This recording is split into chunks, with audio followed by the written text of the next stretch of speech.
Allez, oui. c'est parti. Bonjour à toutes et à tous, bienvenue dans le podcast La Sueur. Non, pas dans le podcast La Sueur, dans En Soum Soum, vous le savez, chaque semaine, ou presque, parce qu'il y a eu une petite infidélité la semaine dernière. On est tous les trois pour décortiquer. Non, mais non, c'est parce qu'il y avait rien, surtout. Ouais, non, il y avait rien. Ouais, non, mais on n'était pas là, on n'était pas présent pour nos fidèles auditeurs et auditrices et puis viewers. Et ça, je m'en veux beaucoup, mais partez du principe que quand ça ne se fait pas, c'est de la faute de Chris. Alors, donc, on est de retour avec Chris qui va vous régaler de ses analyses, parce que là, il y a quand même pas mal de choses à analyser. Il y a le retour de Benoît Saint-Denis, il y a Volkov contre Rozenstruik, et il y a aussi Evloev. On va savoir finalement, peut-être ou pas, de quel bois est-il fait face à Dan Ige, co-main event de l'UFC Vegas 56-58. Je ne sais plus, messieurs. En tout cas, on lance le générique. Soit.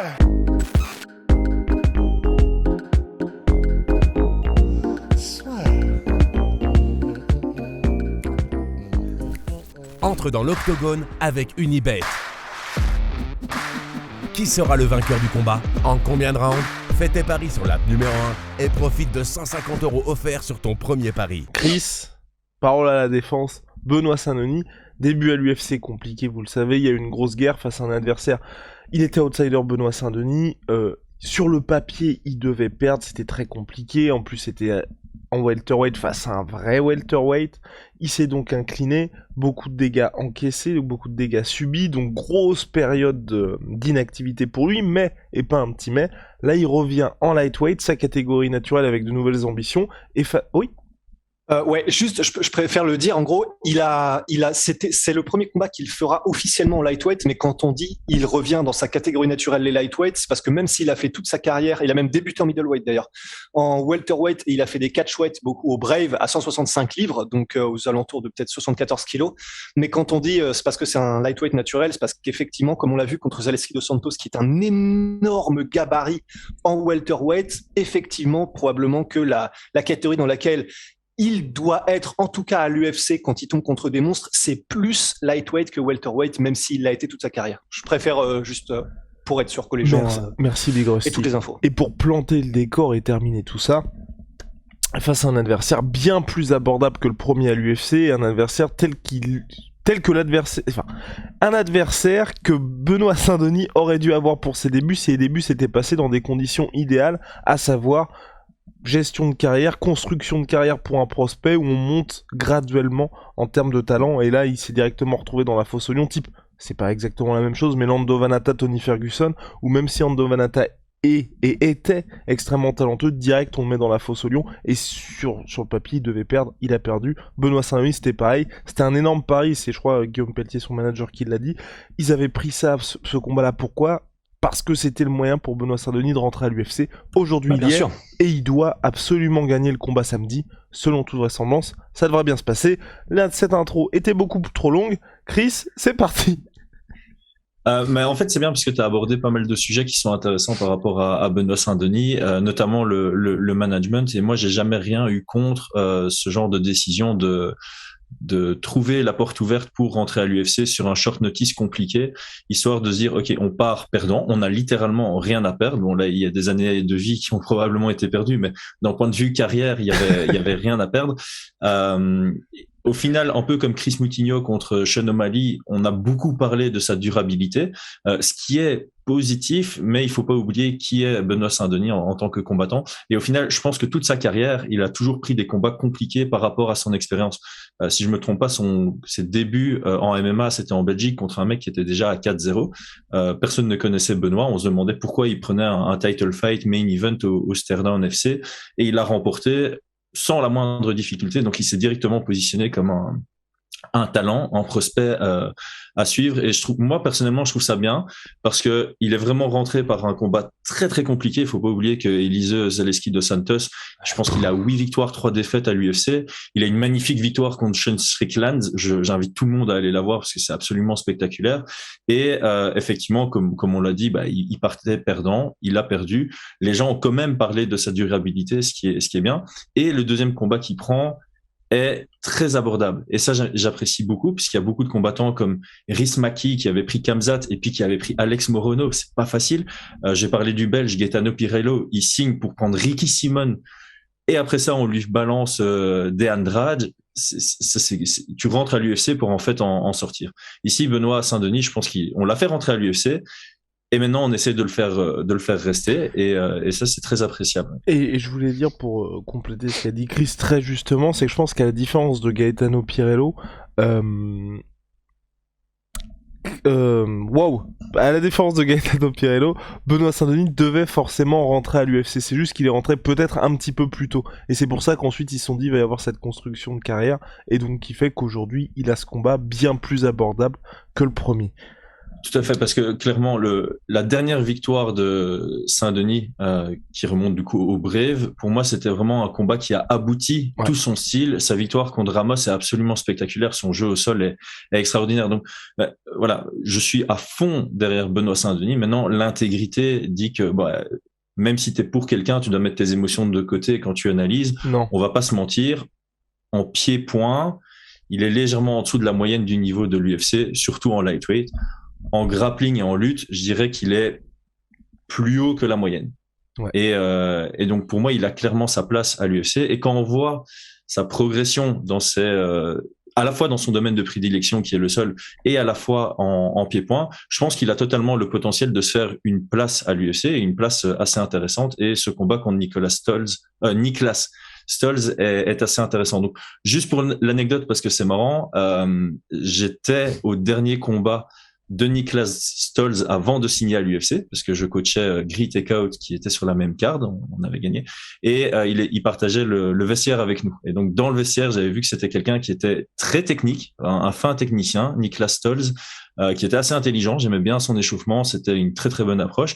Et quand j'ai vu son dernier combat avant d'arriver à l'UFC, je me suis dit tiens, ce mec est bon partout, mais il excelle nulle part. Et je pense que pour se faire une place à l'UFC, tu as besoin d'être soit bon partout, mais quand même avec un niveau excellent dans quelque chose, ou alors tu dois être absolument monstrueux dans un aspect du combat, et avoir le reste de ton jeu qui tourne autour de ça, un peu comme Khabib, pour prendre l'exemple classique, ou Israël Adesanya. Du coup, c'est un combat intéressant, parce que comme je viens de le dire, Benoît Saint-Denis, il est légèrement en dessous en termes de pied-point, et donc stratégiquement, ce serait pas intelligent de sa part d'échanger en pied-point contre Niklas Stolz, même si pour moi il a ses chances debout. Mais pour moi, il doit aller absolument chercher le sol. Et là où c'est intéressant, c'est que Niklas Stolz, il a un peu un jeu opposé. C'est-à-dire que debout, il est très fort offensivement, il est pas très bon défensivement. Vraiment, sa défense debout, elle est ultra perméable. Par contre, en lutte, c'est l'inverse. Son côté offensif est pas très dangereux, mais sa lutte défensive est absolument spectaculaire. Alors certes, il se fait amener 3 fois au sol contre MEF, ouais, mais il se relève à chaque fois, ou en tout cas, il ne se fait pas mettre vraiment en difficulté. Donc ça va être intéressant de voir si Benoît arrive à imposer son jeu en lutte et en grappling, et s'il arrive à le soumettre, ça envoie un très très très gros message, parce que MEF n'a rien su faire de vraiment significatif contre Stolz au sol. Donc c'est un très beau combat en fait, parce qu'il a ses possibilités vraiment de gagner. Je pense qu'il est légèrement favori. On s'attend plutôt à ce qu'il gagne à la décision en dominant l'aspect du grappling. Mais s'il parvient à le finaliser en le soumettant, là, directement, il rentre dans les conversations intéressantes, où le public va vouloir le revoir, parce que il est durable, et en plus de ça, il a un gros sol. Ça va être très bien. C'est un bon tremplin, ce combat, pour lui. Par exemple, à l'UFC Paris Big Rusty. Et en plus, au hasard. Et en plus, ce qui me rassure, entre guillemets, c'est qu'on a dit à quel point Eliseu Zaleski dos Santos, c'est un monstre. On a dit qu'il était physiquement vraiment, vraiment très solide, et même techniquement, il est bon partout.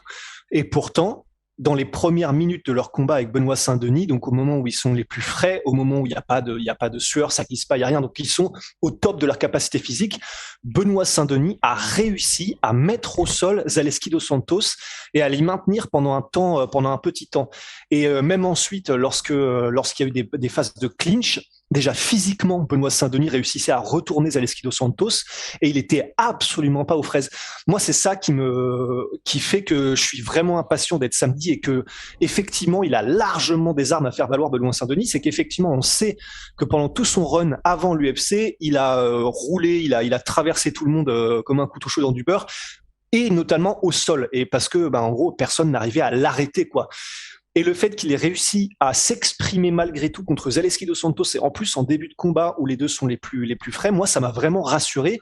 Et certes, ces 2 boucs, ça a été très compliqué face à Zaleski dos Santos, mais il a quand même eu le temps, malgré tout, Benoît Saint-Denis, de montrer ses armes. Déjà, il a des bonnes esquives en anglaise et il est bon pour casser la distance une fois qu'il a esquivé, et ensuite soit pour du coup faire un clinch et peut-être changer de niveau, ou soit même pour remettre. Il est donc gaucher, il est fausse patte, Benoît Saint-Denis. Il a un très très bon, et c'est généralement le cas, et tant mieux quand tu les as, un très très bon jeu en kick, donc de sa jambe arrière, de sa jambe gauche, Benoît Saint-Denis. Stolz, il est, si je ne m'abuse, southpaw, donc lui il est droitier. Il a vraiment pas mal de choses qui s'offrent à lui, Benoît Saint-Denis, pour briller. Et moi, c'est ça qui fait que je suis vraiment impatient d'être samedi, quoi. Wow. Ouais. Et puis, enfin, on en oublie aussi, il a un bon punching power, il a une bonne force dans ses mains. Comment il s'appelle, Mario Saed pourrait en parler. Et j'aime bien, je l'ai noté ici, pression et physicalité, parce que tu viens de parler aussi de son physique. Clairement, il sait s'imposer par sa force naturelle. Je pense qu'il a aussi le cardio pour maintenir cette intensité dans les échanges en grappling sur le long terme. Mais ça, j'aime bien, c'est qu'il met beaucoup la pression pour chercher le sol. Et contre Mario Saed, ça a un peu fait le coup de Brian Ortega. Finalement, il met la pression. Ça force son adversaire à lutter contre lui, ce qui n'est pas spécialement une bonne idée. Et il a eu un très bon timing sur un coup de genou. Donc oui, comme je dis, il progresse. Pour moi, il a une belle carrière devant lui. J'aime bien le fait qu'on ait attendu, ça fait 9 mois son dernier combat, parce qu'il y en a beaucoup, Chris Moutinho notamment, ils se font ramasser contre Sean O'Malley et puis on les voit 6 mois après. Et évidemment, le menton n'est plus au rendez-vous. Ici, j'espère aussi que pour Benoît, cette dernière performance ne joue pas contre lui par rapport à la durabilité de son menton, parce que ça pourrait arriver après des combats durs de temps en temps. Celui d'après, c'est pas exactement la même chose. Donc je prie pour qu'il garde un peu tout ça. Je dis pas que contre Stolz ce sera nécessaire, parce que c'est pas quelqu'un qui a un haut volume de jeu, c'est pas quelqu'un qui a la frappe dure, c'est plus comme je dis, un technicien qui va dominer sur des échanges intelligents. Mais voilà, pour moi c'est vraiment un très bon combat. Parfait pour lui. Il est légèrement favori et je crois qu'il va prouver pourquoi il l'est. This Saturday night. Alors, maintenant, Dan Ige contre Evloev. Messieurs, qu'en pensez-vous? D'ailleurs, petit point réclame très brièvement. Chris va bientôt recevoir son King Mogo. C'est le nouveau savon Onae fait avec planche arrière. Non, mais là, faut activer un petit peu la com. Ne vous inquiétez pas, il va pas faire de post un petit peu bizarre qui risque de comme ça pop-up dans vos stories et qui risque de vous choquer. On sait pas, mais en tout cas... J'ai déjà appelé Morgan pour faire un truc avec moi. Donc, Oh wow. Bref, revenons à nos moutons. Revenons à l'UFC. Donc Evloev, est-ce que là, ça y est, on se dit qu'il va vraiment se frayer un chemin parmi les contenders? Je tiens à le rappeler, il devait affronter, et je suis très triste que ce combat n'ait pas eu lieu, Ilia Topuria lors de l'UFC 270. Mais là, Dan Ige, c'est quand même pas mal, parce que mine de rien, en ayant attendu, il va, en cas de victoire, il se placerait directement parmi les contenders. En tout cas, dans le top 15. moi, je vais commencer par un point un peu à côté du MMA.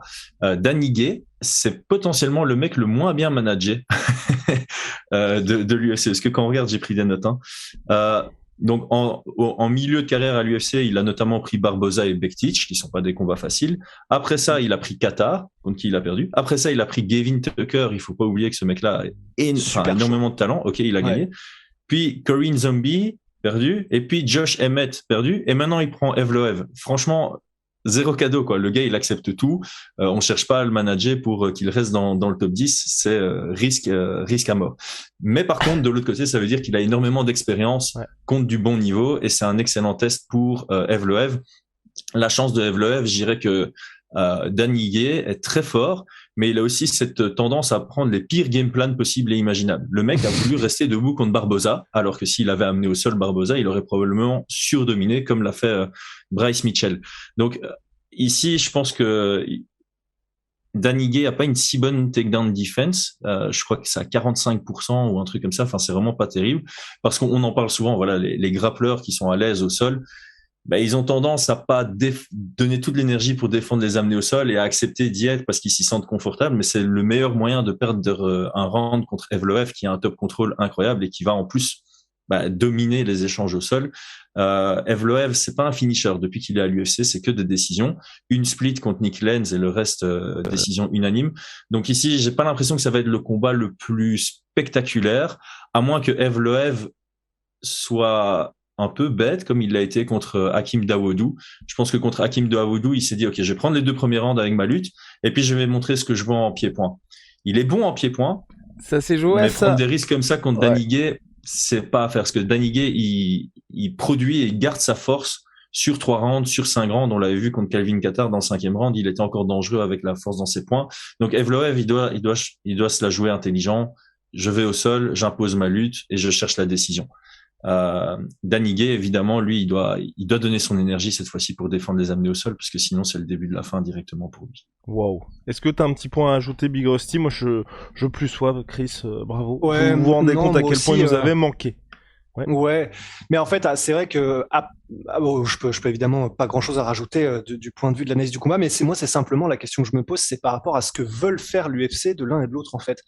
Parce que c'est vrai que c'est un énorme test pour Evloev, et bon, c'est sûr que s'il gagne contre Danny Gay, c'est là vraiment il a tamponné un truc ça vaut clairement quelque chose dans la catégorie. Mais c'est vrai que c'est typiquement le genre de profil dont n'est pas super friand l'UFC, Movsar Evloev. Et du coup, le mettre contre Danny Gay, ça veut dire que l'UFC veut peut-être le faire monter, parce que ça fait une sacrée marche. Mais d'un autre côté, c'est peut-être aussi un traquenard, parce qu'ils savent que Danny Gay est très solide, et c'est peut-être un moyen pour eux de justement stopper un peu Evloev. Donc je suis un peu dubitatif, circonspect. Ouais, je sais pas trop quoi penser de ce que veulent faire l'UFC de l'un et de l'autre.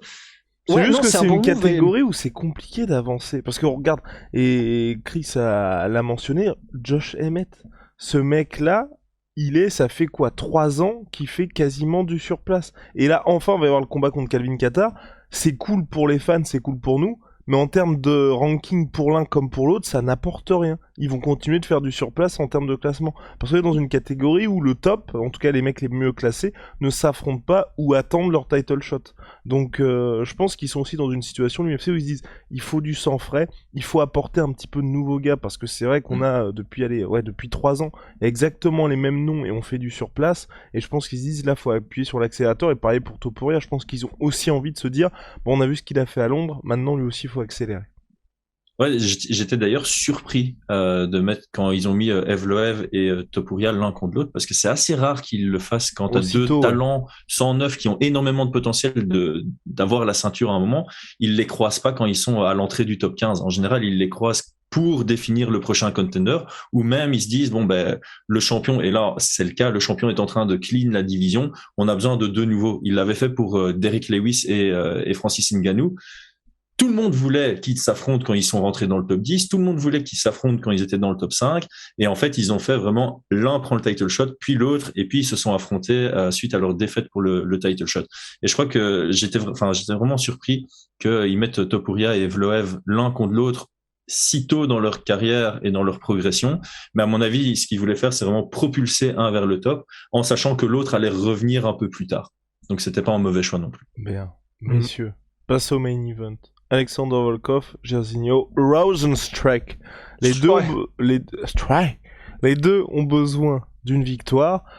Alexander Volkov, là, il est sur une passe assez compliquée, mine de rien, puisqu'il reste sur des défaites chaque fois qu'il a affronté des mecs qui font partie du top de la catégorie. Récemment, Thomas Pinal, où il n'a rien pu faire. Et avant ça, Cyril Gane, où il avait pu un petit peu s'exprimer, mais c'était un peu court pour lui, puisqu'il s'était incliné par décision unanime. Et entre-temps, il avait mis fin à la série de victoires. J'oublie son nom, c'est honteux. Tybura, merci beaucoup Big Rusty. Et de son côté, Jairzinho Rozenstruik, c'est un petit peu la même chose. Il avait commencé carrière d'invaincu, stoppé brutalement par Francis Ngannou, et puis depuis, il y a toujours eu ces stops-là face aux combattants qui étaient mieux classés. En tout cas, sur le papier, on se dit, c'est quelqu'un qui a beaucoup plus d'armes que Jairzinho Rozenstruik. Personnellement, moi, je pars vers une victoire d'Alexander Volkov.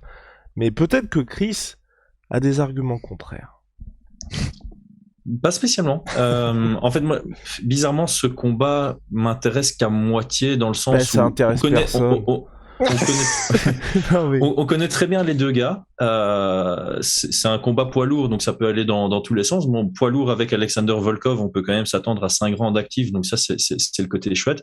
Mais on sait tous, alors j'espère pas me tromper là-dessus, parce qu'après on va me reprendre et ressortir la vidéo dans 2 ans, mais je pense qu'on est tous d'accord pour dire qu'aucun des deux ne sera champion, aucun des deux ne va réellement se rapprocher du title shot. Comme tu viens de le dire, Guillaume, ils ont tous perdu les grands rendez-vous et de nombreux grands rendez-vous. C'est pas qu'ils en ont perdu un, c'était juste, non, voilà, Volkov, il a clairement perdu contre Aspinall, il a clairement perdu contre Cyril Gane, il a même clairement perdu contre Blades, et de l'autre côté, Rozenstruik aussi, ses défaites, elles sont assez claires. Et face aux mêmes gars, d'ailleurs. Face aux mêmes gars qui sont toujours actifs, qui sont là pour rester, c'est pas des vieux qui vont partir. Et en plus de ça, il y en a, enfin, voilà, il y a encore Stipe qui n'ont pas affronté, et je les vois pas spécialement s'imposer contre lui. John Jones qui arrive, donc moi j'ai du mal à les voir même rester dans le top 5. Pour moi, ça va être les gatekeepers du top 5, et là ils se rencontrent l'un contre l'autre. Quel est le but? Bref, au-delà de ça, on va quand même parler du combat. Voilà, Volkov, je pense qu'on est tous d'accord, on va le voir gagner les rounds. Et Jairzinho, il va chercher les moments. Pour Jairzinho, stratégiquement, qu'est-ce que tu fais? Est-ce que tu es capable de faire ce que Aspinall a fait?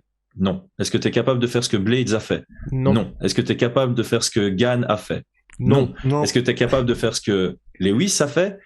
Peut-être. Oui, mais c'est risqué parce que le mec il se fait défoncer pendant 2 rounds, 4 minutes et 40 secondes, et puis il explose sur la fin. Donc clairement, Volkov, c'est quelqu'un qui est capable de gérer un combat, mais on le voit toujours faire une mini erreur à un moment, et face à Jairzinho Rozenstruik, ça se paye cher. Alors moi, le truc que j'ai toujours dit sur Jairzinho, et j'espère que tout le monde va me rejoindre là-dessus, c'est que tout le monde dit que c'est un contreur.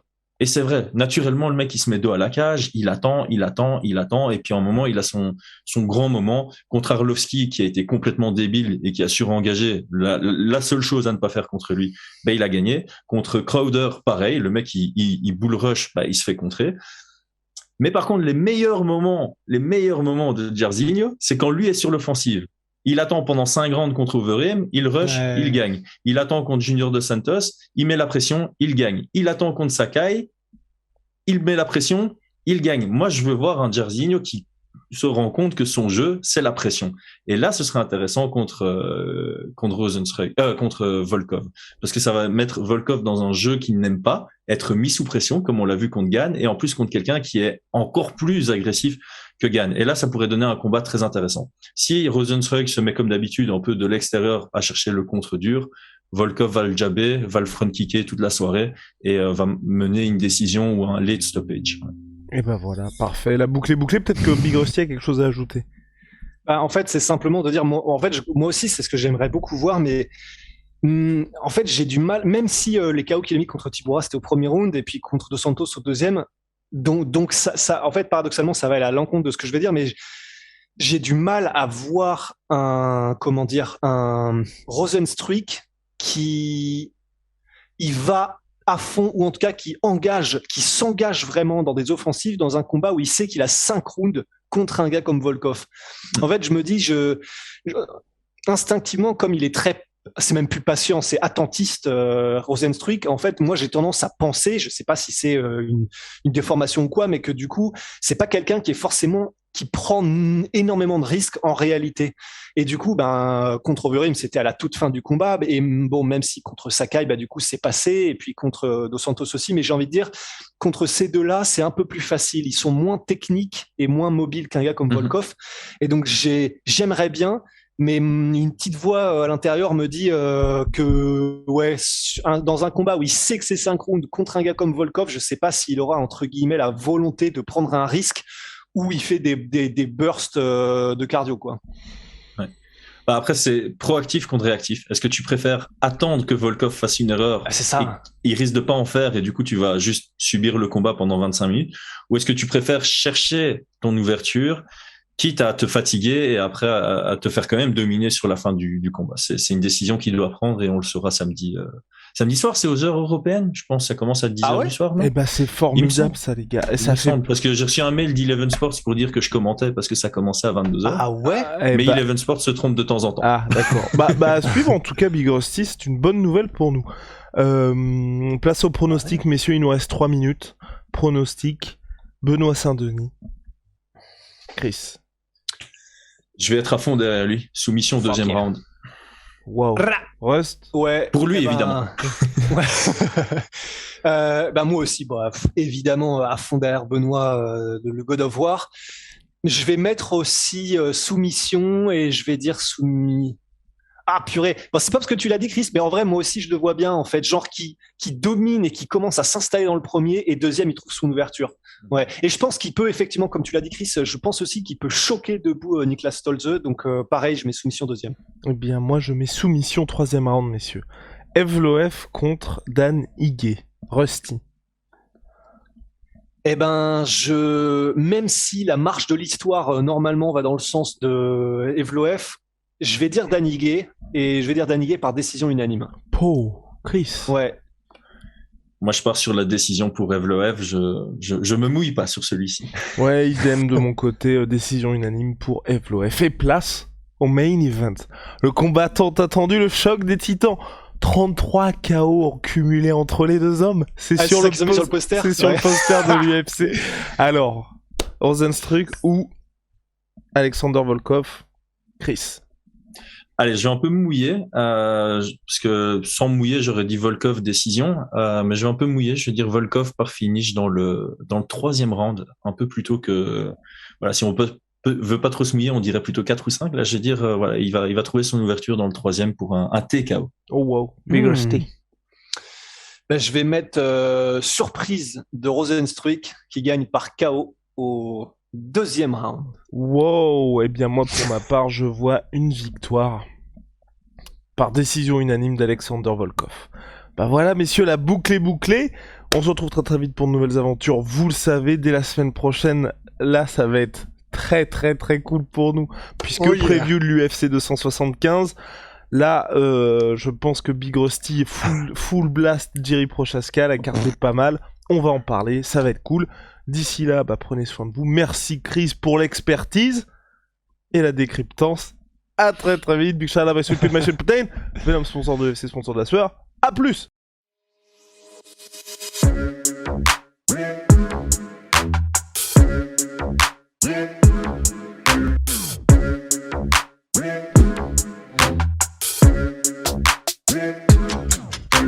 I'm fucking coming for you!